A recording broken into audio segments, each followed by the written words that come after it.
Ho, ho, ho, bitches. Merry Christmas. Merry Christmas. And happy holidays to Godless Heathens also. And Festivus for the rest of us. All right, so welcome to the inaugural BigAle2k6 on this new channel. Yes, yes. For those of you who weren't around for the old channel, welcome. This is, as he said, BigAle2k6, where we review beer. Yep, it's a play on my YouTube handle. So basically, quick dirty rundown. During the dawn of COVID, Andrew got some beer from a microbrewery, and he was like, "Hey Al, I'm going to drop some of this off your house. Why don't we do a Discord call and review it? It should make for some fun content." So I'm like, okay. And it was. And then eventually we started doing it in person, and now this is basically the hub. Yep. And even though I have, from time to time, different guests, and sometimes Andrew isn't there, he is the co-creator of this concept. So he's there in spirit. Yes. And there are three constants for this channel. One, we don't like IPAs. No, not really. It's nothing against them. It's too bitter. I don't like it. We don't have anything against hops in general. Yeah, hops are fine in theory. In fact, one of today's drinks is, it's got hops in the name. You'll see it. Okay. Two, we love sours. Indeed, we do. And three, we're probably keeping Blake's and Founders in business. Now we are absolute shills for Blake's, but not unfoundedly. But for those who don't live in Michigan, Blake's is probably the biggest producer of apple cider in the state. It's the biggest apple. I think it's the most recognizable apple orchard. And they also do hard cider. Every once in a while, they come up with a new flavor, and they get featured all the fucking time on this channel. And Founders is the exact same thing, except with beer, and they specialize in stouts. Yes, they have a lot of really good ones. Frankly, I don't get enough of their stuff into my house, but, it's a little more pricey. Blake's is pretty fucking cheap. Yeah. Which is a fantastic point of sale for me. Yes. As a fucking miser. Yeah. But, Are you a heat miser or a snow miser? I'm Mr. Icicle. I'm Mr. 10 Below. Yeah. But before we break into song, shall I go grab the first beer? Before you do that, this is the season of giving. Oh yeah. Oh. So we're gonna do that right now on camera. Okay. Yeah. I want to gauge your reaction. I'm going to come off much less good in this exchange. Well, first of all, you're gonna get your shit on camera too, I suppose. First of all, this is for today. I got some cherry wine. Yep, cherry I've wine. had it before. It's quite good. But we're gonna mull it. Okay. We're gonna mull. I got mulling spice in a bottle. We're gonna add that for rib. Interesting. I haven't seen that done. Andrew has made a rib roast. Yes. A standing rib roast. This is a tradition he has every year at his house. Yeah, we have our little Christmas dinner party. We're just doing this as sort of like the pre-show for it. And also for you, Andrew, a bottle of my homemade jalapeno agave mead. Ooh, this is really a lot better than what you're getting. All right. Wait here. I gotta go get it now since we're doing this on camera. Yep, I still got presents for you. More? Yeah. Do you think I brought this big ass bag just because of one bottle? Well, 3 bottles. Well, whatever. Okay, so this is part 1 of your actual gift. Okay. I hope to God it's the right size. What size is it? Large. I'm still kind of trying to sneak into an XL, but whoa, hold on. Turn it around. Oh my God! You got me the Batman Vegeta shirt. Yes. At first I was like, oh, okay, it's a pink dress shirt. That's cool. I'll rock the pink shirt on occasion. I don't have one at the moment, but god damn. Okay, I don't know if I'll ever be able to fit into a large. Hang on. Let's see how bad it is. Let's see how bad it is. Worst comes to worst, you can wear it open. If I wear it open shirt, that'll like be viable.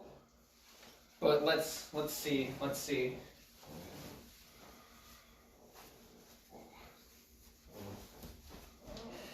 I don't think it might fit you. Oh no, okay. I might be able to get away with this. This large might run a little big.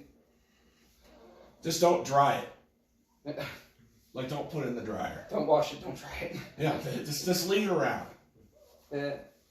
Okay, yeah, it is in fact a little tight. Let me get closer in the frame so that can be seen. But Yeah. You are the bad man. oh my god, I need to recreate this for my avatar. Yes.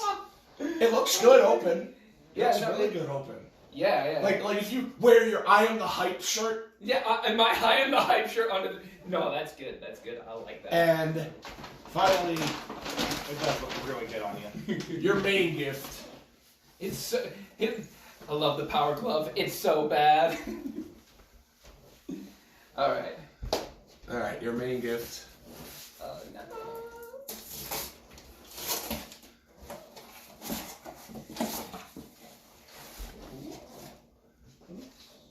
Let me take it all out because some of this stuff is in bags. So those are leather carrying cases for your gift. It even comes with a bottle opener from Game of Thrones. That's what it came with. I kind of, looking at the shape of it, I kind of assumed that it was going to be a cloak pin, but no, it is in fact a magnet. Sharper for easier backstabbing. Ooh, It's an ale mug. very nice. Yep. And this, okay, so when it was advertised, it advertised with a shot glass. For whatever reason, they gave me a drinking horn. And I know you have, I know you have two of them already. There's nothing wrong with more. Yep. Very nice. Let's leave these. Whoop. I think you have to, like, put the stand down first. I might have it upside down. Oh yeah, I did have it upside down. Yeah, that's pretty good. Let's leave these out on the table for this. All right. Okay. You got me such nice things. Okay.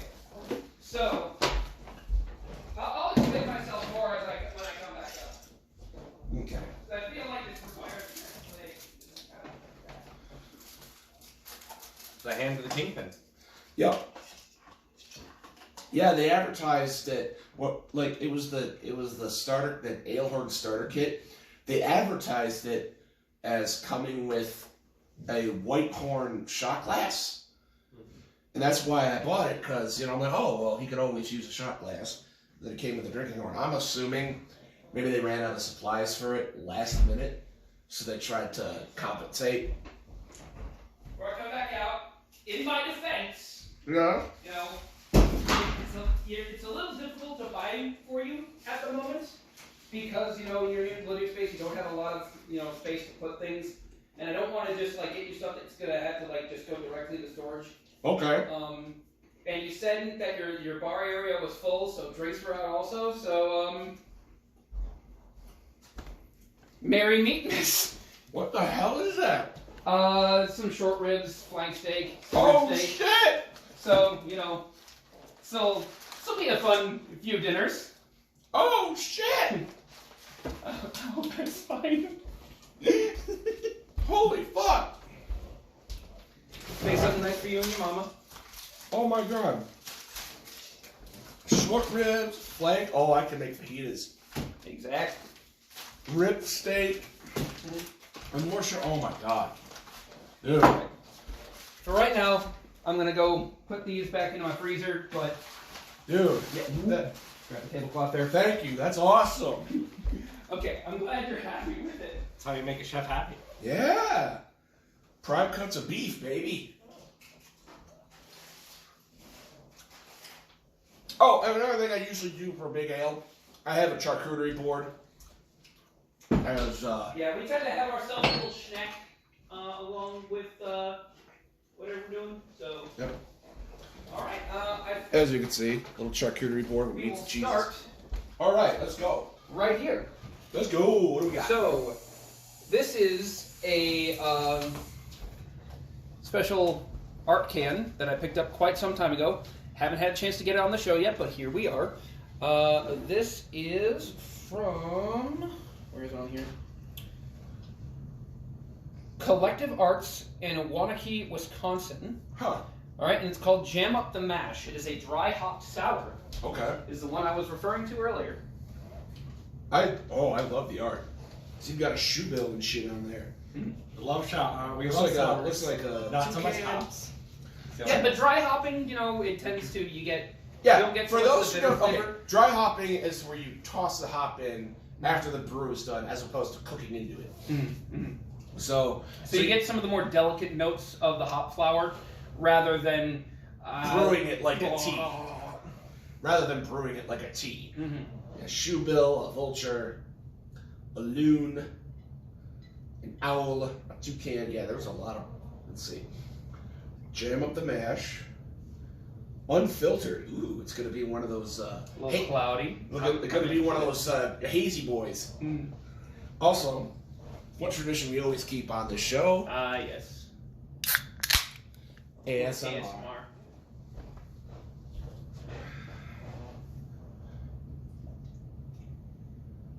And then you guys split amongst yourselves.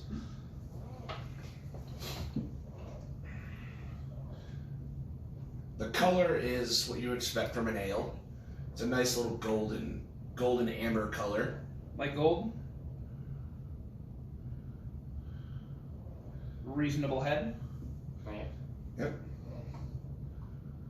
So in the spirit of the holidays, Vos hail, Marcel. which means to your health in Old English. Hop. It has a hoppy nose to it. Yep, I'm definitely smelling a lot of hops out of it. Not really picking much else in the nose. Let's give it a taste. That's not bad. It's more sour than It's hoppy. a tiny bit bitter forward, but after that it gets overtaken by the sour. Yeah, it's more sour than hoppy. That's not bad. It puts me in mind of a grapefruit. Yeah, you know what? You're right. It does. It has that exact type of taste to it. I like it. It's incredibly light. It doesn't really Sort have. of fiddles on the tongue a bit. Yep.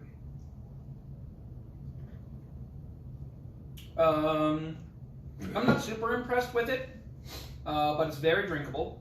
Yes. I would call it probably a 7. Yeah. Above average, I would say. Yeah, it's above average. So we usually grade from 1 to 10. Ciders, sours, and stouts tend to go a little higher. What was This is the what worst? we like. So okay, the lowest rating we can give something that's on the show is we just straight up dump the rest of it. Yeah, we tend not to do that because We try we're not to do it wasteful because people. that's alcohol abuse. We're not wasteful people. We don't like to do that. However, we have had some truly heinous shit come out of cans and bottles on this show, unfortunately. Grenfell.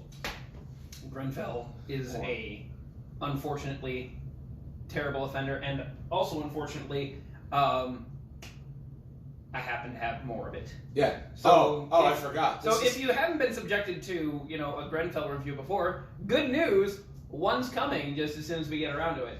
I know the frequency of these videos has dropped somewhat, but maybe that'll pick up. We usually do 1 or 2 shows a month. There's actually It's a time, been more like 1 or 2 months a show recently. there was actually a time where we were doing it quite regularly, and someone got concerned and thought that I was like super depressed and drinking the pain away. Oh yeah, because that's what you do when you're suffering with depression and alcoholism. You make a fucking YouTube show about it.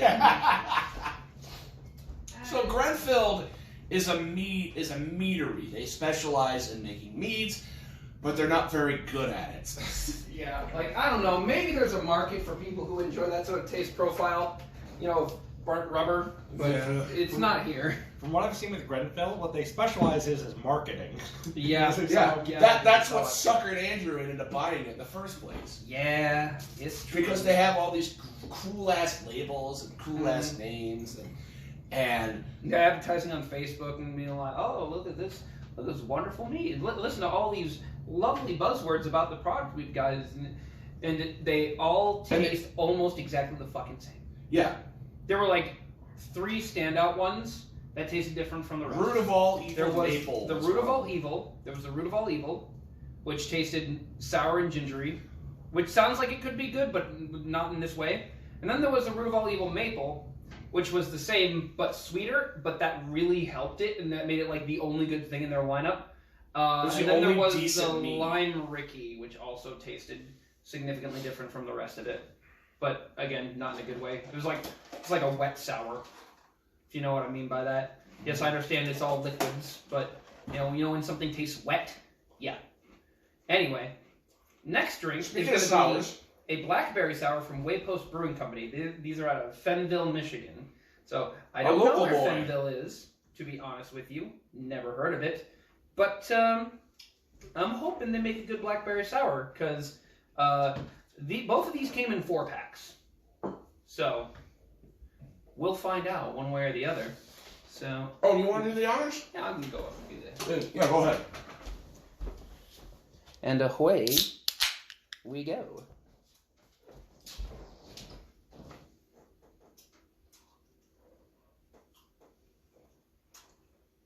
It's a lot darker. This one's got a slightly rosier gold than the previous one, which makes sense. You know, blackberry is a dark red fruit. Oh, okay, thank you. All right. I'll give you a little more. Okay. There might be a little bit left in there. There is indeed. All right. All right, and let's Skål. inspect the nose on this one. Skål. Have you seen Tasting History's episode on wassail? Yes, I watched that like yesterday. Yeah, and for those who don't know, the origin of toast, they would literally put a piece of toast in the bottle of the punch bowl for the guest of honor. Mm-hmm. And when Max, the guy behind the channel, tried it, he was like, "This is fucking disgusting. Why would anyone do this?" Yeah, soggy toast just doesn't agree with our modern palates. I wonder why that is. Yeah. Maybe it's because we know better. Yeah. All right. Because they wanted to get the guest of honor filled with alcohol. Yeah, it's true. He does mention in the episode that the toast sucks up the alcohol in particular. It's a strong piece of soggy toast, as he says. I'm getting strong blackberry out of it. Not a whole lot else, but, you know, given what it's stated on there, it makes sense. Yeah. Taste it. I wouldn't expect anything else. Oh, that's fairly sour. It almost I don't know if my taste buds are out of whack because I'm getting over a cold, but it almost reminds me of like honey, like a mead. Really, I'm not getting like any sweetness out of it. I could definitely see what it means with the honey. It's very dry and sour. The essence of the blackberry is there. Yes. Because like there's some of that blackberry seed bitterness that I'm getting out of it at the finish. I like this. This is quite good. Yeah, it is very good. As we said, we do like sours. Although there was that one sour that we had. Listen, every category has its faults. You know, I'm sure there's an IPA out there that I would enjoy. I'm not going to go looking for it, so I don't care. But I'm sure it's there. Is Mr. Blue Sky an IPA? I don't think so, no. Oh, wow. I know it's hoppy to a point. I think the defining feature of IPAs is that they're hoppy to a fault. Yeah. Yeah, this is quite good. Yeah, that's very good. I am going to give this an 8. It's not like leagues above this, but it's definitely above it. I agree.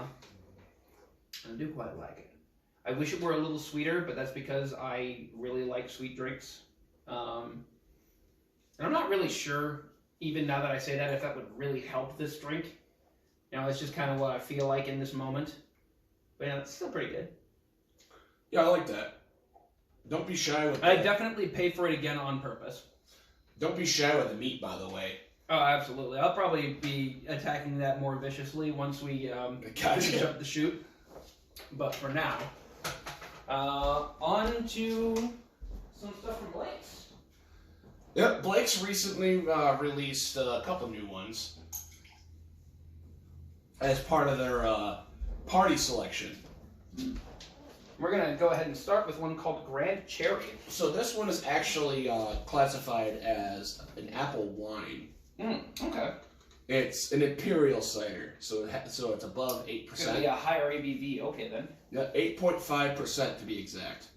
And I really like the. I wonder what the character of this is going to be like, because they do already have a. They had Saint Sherry. They had Saint Sherry, which unfortunately has been discontinued. Wait, Saint Sherry's been discontinued? I believe so. Oh my god. That's incredibly sad, actually. That's one of my favorites. Saint Sherry's really good. I bought a shit ton of it at the cellar sale last year. So. Or Saint Sherry. Sherry. So the one that we've been crying for that we want to return is called Black Phillip. Mm-hmm.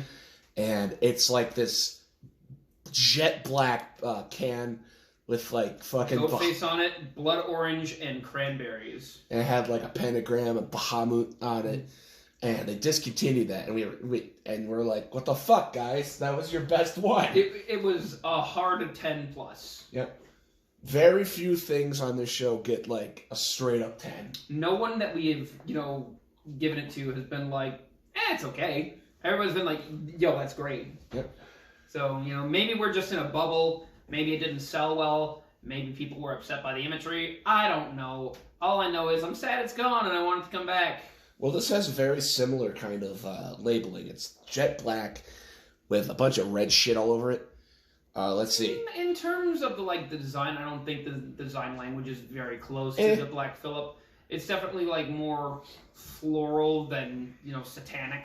If you want to call Black Phillip. The exact opposite of the Black it's Phillip. It's definitely got a similarly dark color scheme, but in terms of the actual design, I wouldn't say it's particularly comparable. Alright, so this is, again, a Grand Cherry, a Grand Imperial made with real fruit. You would hope so, because it's a fucking cider. Mm-hmm. Made with Michigan cherries with a hint of orange. So we had Michigan cherries, oranges, apples, and oak. Mm-hmm. So it's going to be a barrel, it seems like it's a barrel-aged cider. So, carbonated cherry apple wine with natural flavors, which means beaver ass. Not actually. I know, I'm just... Castorium. For those who don't know, vanilla, at least for the longest time, artificial vanilla was flavored with castorium, which is something that's excreted from a beaver's ass. Right. However, in more recent times, they can just synthetically produce vanillin, which is the vanilla flavor that you get out of vanilla. But it's not exactly the same in terms of its taste profile, and that's because there are other compounds in vanilla that contribute along with vanillin to that perceived flavor. Just wait until you find out how our food has died. Anyway. A lot of food scientists are working on making more natural dyes by genetically breeding plants selectively. Particularly it's bugs, by the way. It's fucking bugs. Well, yeah.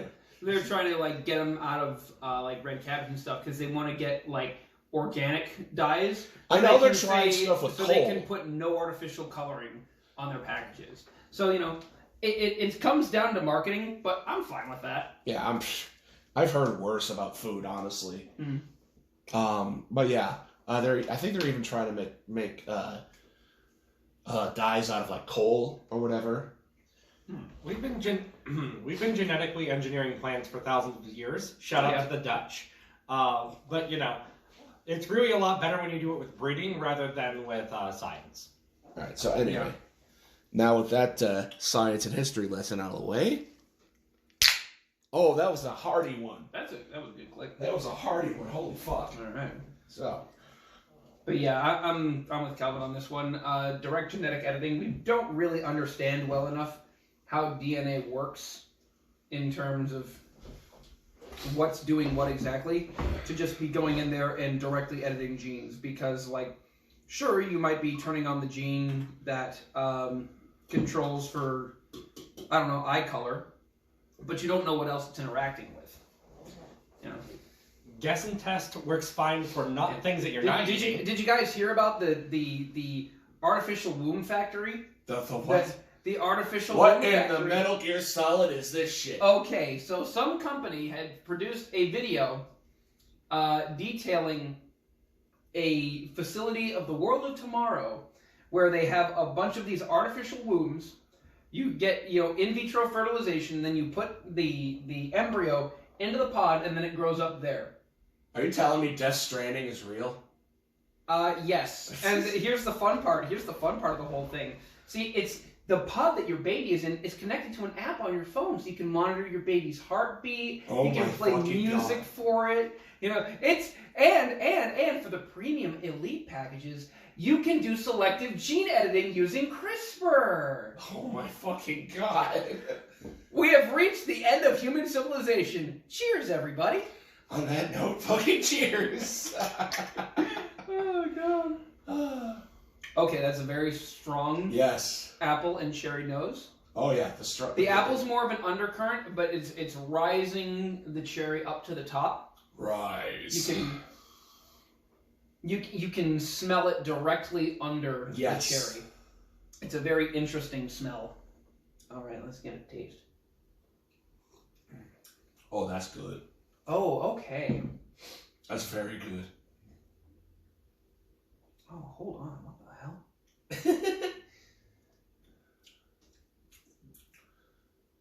Oh, something's wrong with that. Hold on. I gotta check something. What? Oh, wait. Here's the ingredients. That is weird. Okay, so for me,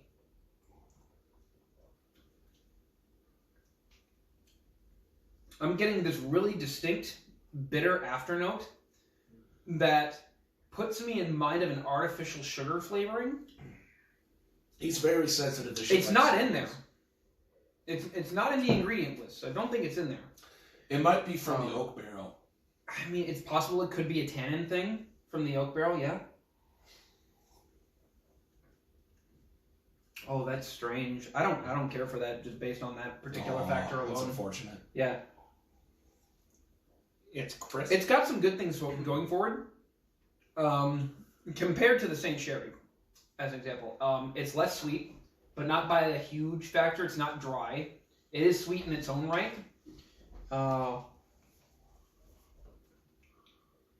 It's a lovely cherry flavor.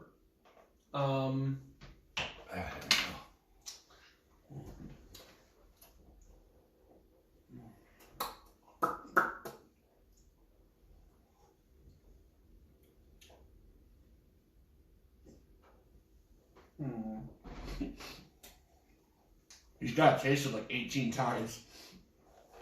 I'm trying to verbalize my taste sensation for the viewers, because it's like the whole point of the show.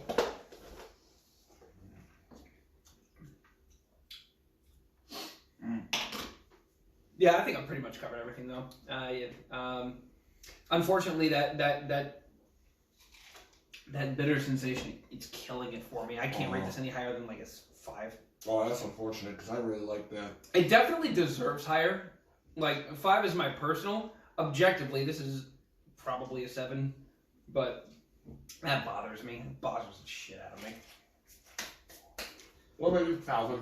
For me, it's crisp and it's sweet. The cherry leads, but the apple's very there, and I just love apples and everything.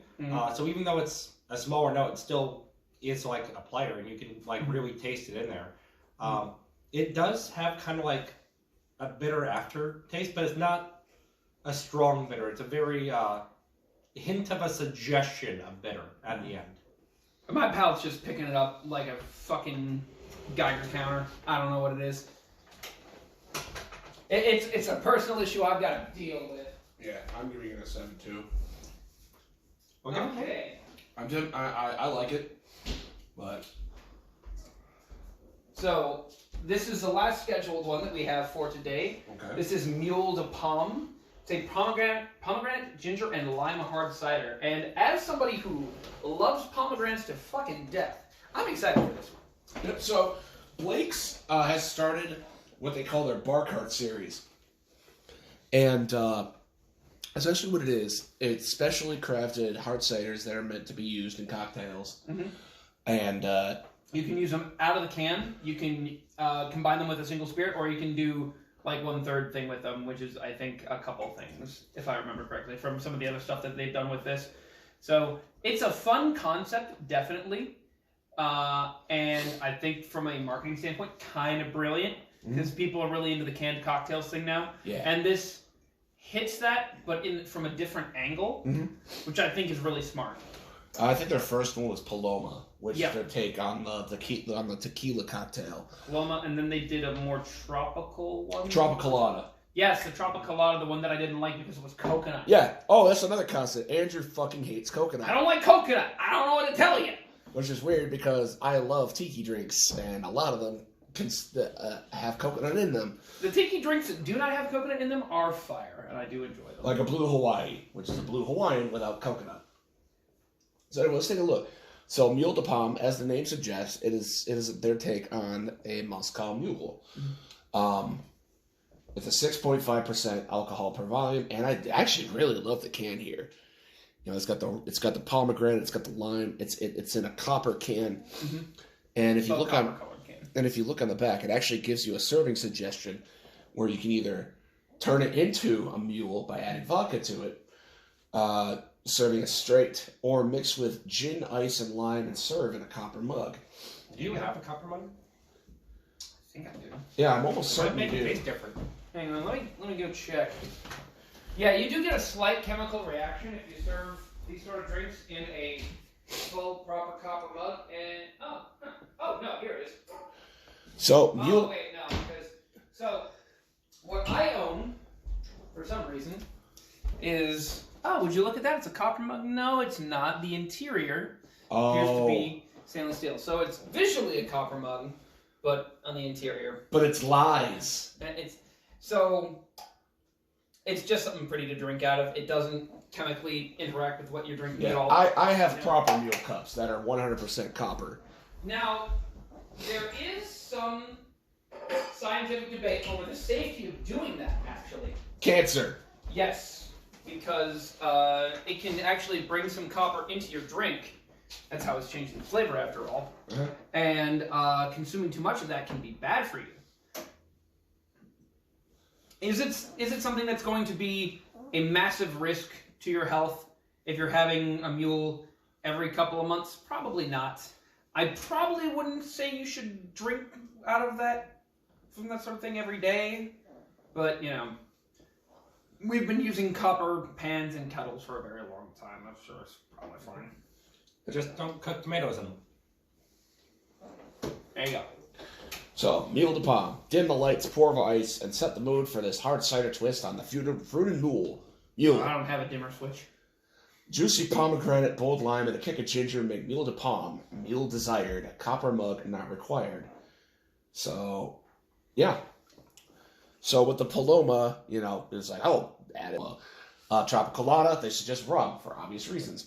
And this is vodka or gin. It all makes sense. Yeah, but like you said, this is a fucking great idea. You know, it's a cocktail in a can without the cocktail, essentially. So here we go.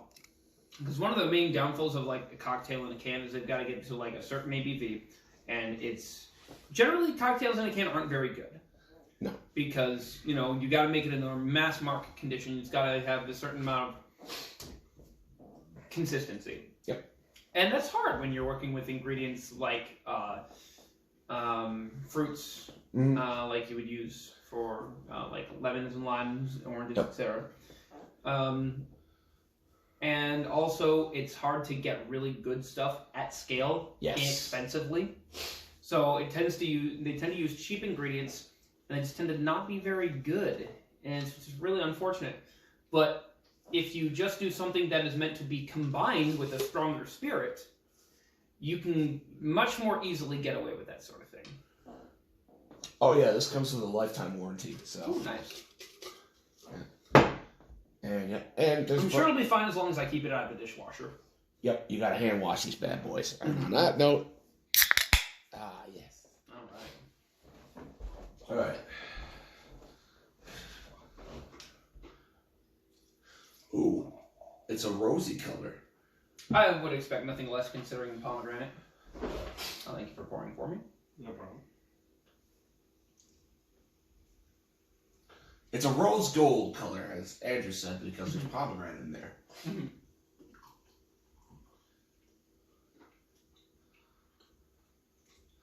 All right, Definitely the rosiest one we've had today. Cheers. Cheers. Alrighty. Oh yeah, lime and ginger right off the bat. Oh yeah. You definitely smell, and the lime is the most present in the nose. This is the one with the strongest aroma that we've had. Yeah. The ginger's, the ginger's riding underneath the lime. I'm getting the pomegranate very faintly. You might get more of the flavor. You definitely don't feel a lot of it in the nose. All right. Ooh.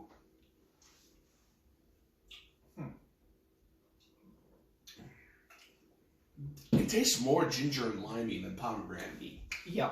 Yeah, I'm getting almost no pomegranate, which I'm a little disappointed by, I'm not going to lie. Definitely tastes like a mule, though. It's very mulish. Yep.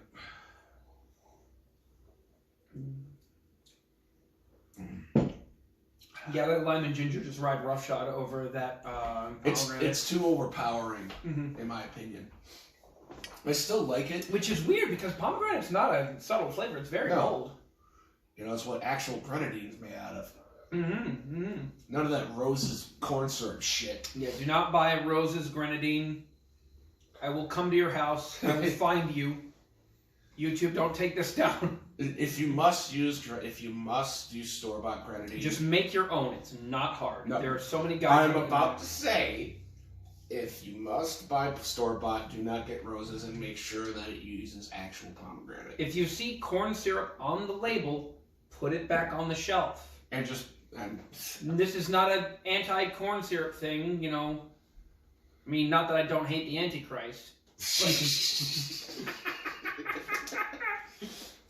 It's a reference to a meme. If you know, you know.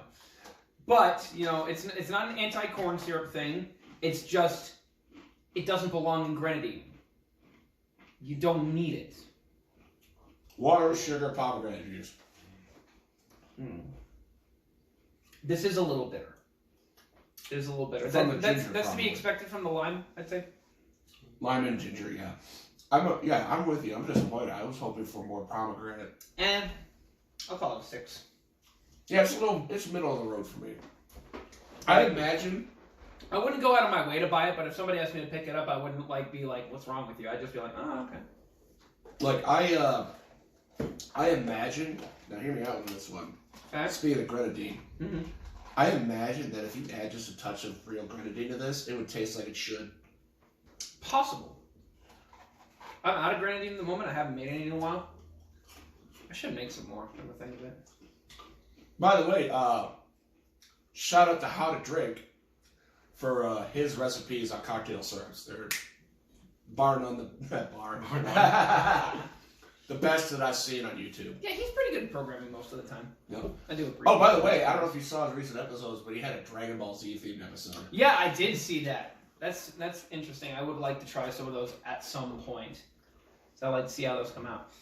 Now, we have finished all the cans we had prepared. Okay. And so now I pose one question to you. Oh no. Bonus round? Bonus round. Bonus round! Okay, so a little background. Speaking of shouting out other bigger YouTubers who, you know, do not know we exist, Adam Ragusia. He's a chef on YouTube. Yes, he does a lot of cooking videos. However, he also does a little drink stuff. And in particular, recently, he did a video on aged eggnog. You also made that? Aged eggnog. You aged your own nog. I made about 1.5 gallons of this shit. What the fuck? Really? Yes? I also did. Based. Tis the season, I guess. Okay. So, you made this already. Did you deviate from the recipe at all? No. Okay, I did. All right. I went heavier on the rum Oh shit. instead of the whiskey. No, I didn't increase the proportion. I just, changed, in terms of total alcohol. Didn't change the amount. I just changed the proportion of rum to whiskey. Or or rather, I think it was all rum that did some. I don't remember what it was. Anyway, I also reduced the sugar content slightly because I'm trying to be a little weight conscious. Now my doctor ripped me a new one late last month when I did my twice-a-year doctor's visit with her. So in that video, he actually mentions 2 separate recipes. A recipe that's attributed to George Washington and a recipe from the... I did the recipe that he linked down in the description. So this is my aged eggnog. This is my last jar of it. We've had it in the fridge for a good half a month now. Maybe longer. I've never heard of aged eggnog. I think you'll quite enjoy this. I mean, I do like eggnog, period. Mm-hmm. I've had it store-bought, and I've also made my own. So the thing I will say about this before we get into it, this is powerful stuff. Oh, I'm pretty sure it is. Because, like, by measurements, if you take out the eggs and the sugar, it's about a 2.5 to 2 ratio of hard liquor to dairy product. Holy shit. So, you know, the sugar and egg make up for a bit of that, but it's pretty boozy. All it's missing... I did thin it out a little bit later because I was going through my first mason jar of this, and I was like, holy fuck! So I went back, I blitzed up some more eggs and milk and cream. The only thing... Back added it to the rest of it and then reportioned it into jars. But it's still pretty potent. The only thing that's missing are the little moose cups. Do you think this is the kind of shit that Clark Griswold served to Cousin Eddie? Probably. But, all right, so and now I am serving it to you. A Merry Christmas to all, and to all a good nog. Alright, cheers. Oh, I love the aroma already. The aroma's fantastic. Yeah, it's quite I've made my... I forgot what you may note that I didn't shave any nutmeg into it. That's because I put it in earlier. I can't... I forgot what it's called, but it's like a derivative eggnog where it's just straight up shaken and served into a glass. I forgot what it's called, but... I'm not sure. But... No. Oh my god. That's fan-fucking-tastic. Thank you. I love eggnog. What I like to do, because it's right at the amount of liquor that I like in my So how did you make this? Did you cook it? Okay, so... Did you make it like a custard? No, I did not. Okay, so what I did was first, I got out the amount of cream that I want to use. I poured that into a bowl, and I just whipped the shit out of it. Okay. For a long ass time, until I got stiff peaks. Once I did that, took my eggs, whole eggs, put them in a bowl, whipped the shit out of them, and then slowly started adding all my rum. Okay. And then after the rum came the whiskey, and then from there the milk, and then the sugar, and then I added the whipped cream back in, and got that all combined. Okay. And the reason I was shaking that when I brought it on camera is because you need to reincorporate that, because if it sits, it's going to separate. The whipped cream layer is going to rise up to the top. The cream rises to the top. Oh yeah. The cream rises to the top. How long did you let this age? It's been going for about a half a month, probably. Holy shit! And well. I'm assuming that's why I made so much of it all at once. I'm assuming the booze keeps it from spoiling. The booze addresses some issues that some people might have with raw egg. Okay. Because, you know, alcohol is poisonous. It's going to destroy microbes. It's very good for that. And for that reason, it's very resistant to spoilage. I don't know how long this will keep. But given that I'm already on my last jar, when I made 1.5 gallons of this shit, I don't think it mattered. Then again, I do drink a bit more than I used to, a little more often. I have fallen in with a group of people who drink rather frequently. Furries!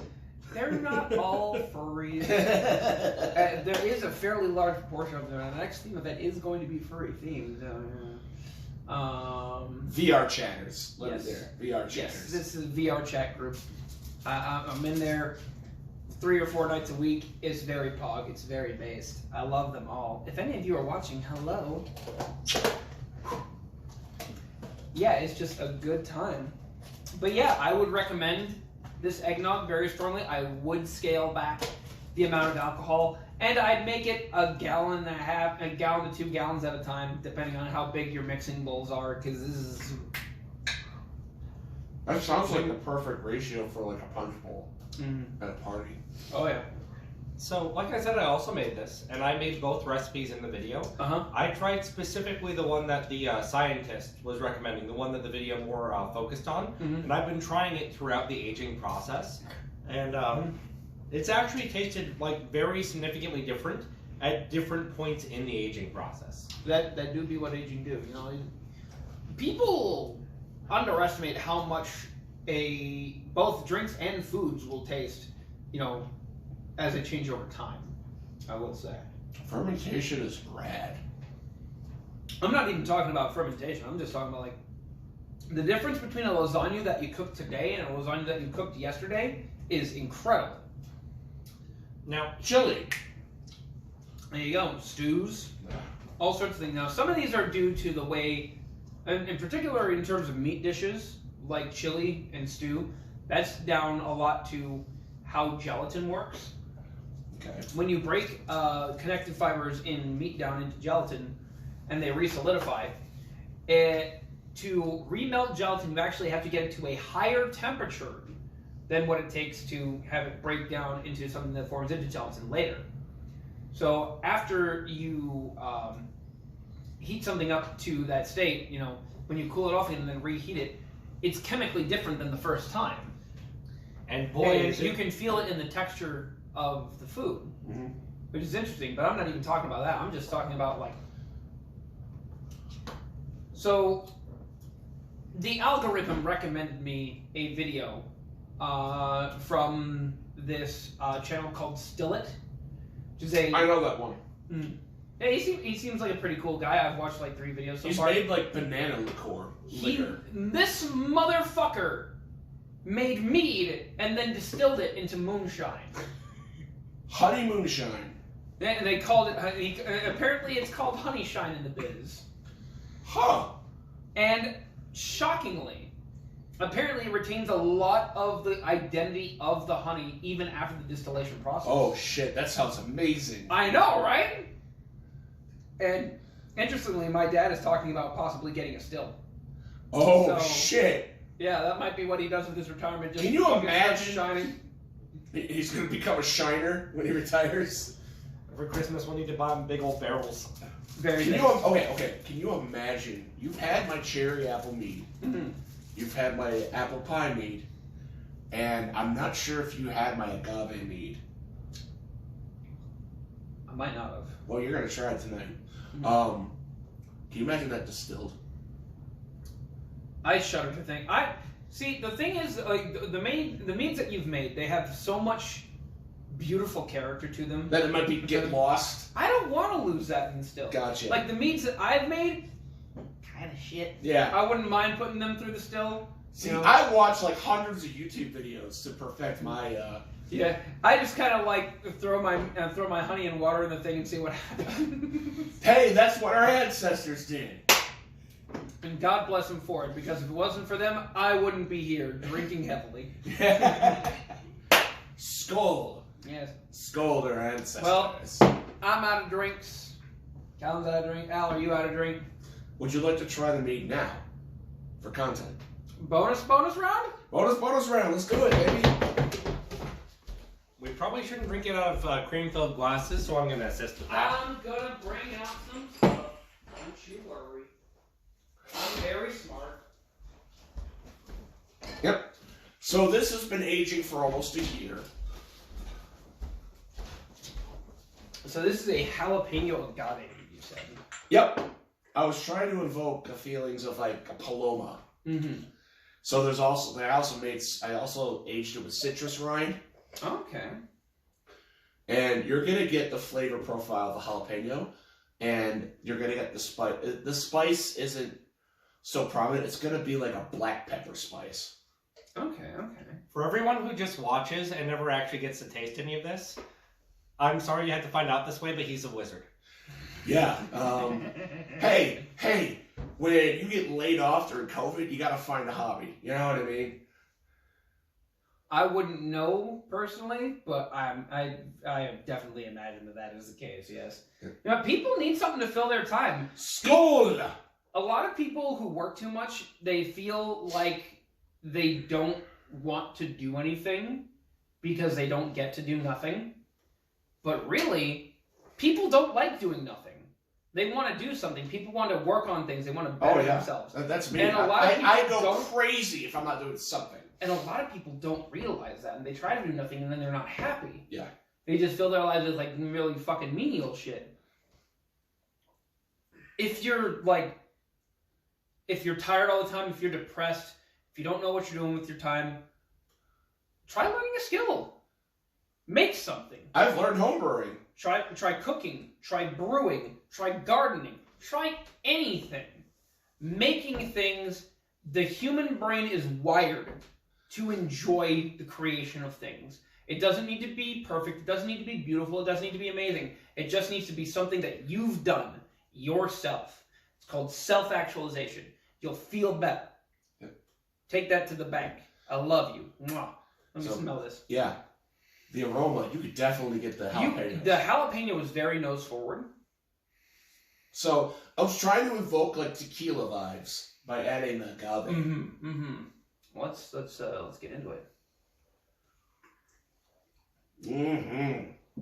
Ooh, okay, that's interesting. So it starts very jalapeno forward on the tongue, and I expected to get like a little burny based on that, but no, it kind of rounds out immediately into the honey, and then the agave rolls in afterwards. Yes, it's very nice. I like that. Oh, I like that quite a bit. Now I just need to master the hydrometer. That's one thing I'm a little confused on is the hydrometer. Oh, I don't know the hydrometer. I don't even know what it's for. No. I do know what it's for. You use it to measure alcohol content of it. Specifically, it measures the sugars that are fermented. Because you take a reading before you start, and then you take a reading after, and it tells you how much sugar has been lost. Yes. By the fermentation process, and it's the gravity. It's the gravity. And by that, you can determine how much alcohol is in it. Yeah. This is lovely. Yep.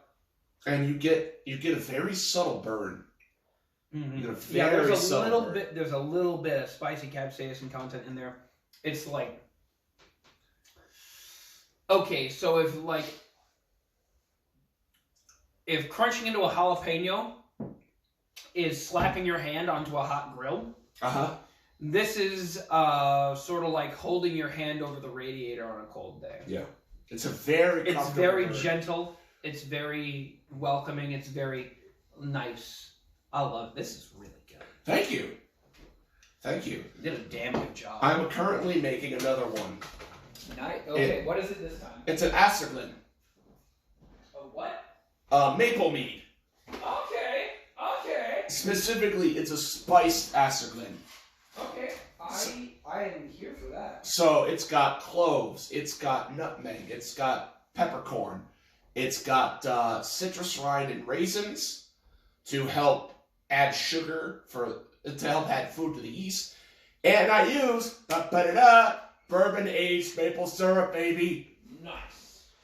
Not counting specifically the eggnog, this is like the thickest drink we've had today.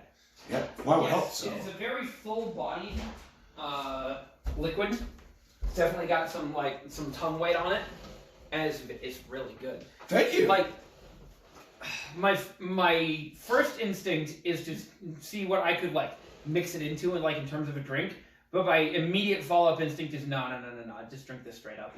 Just drink a shot of it. You know, I'm not sure what the ABV is.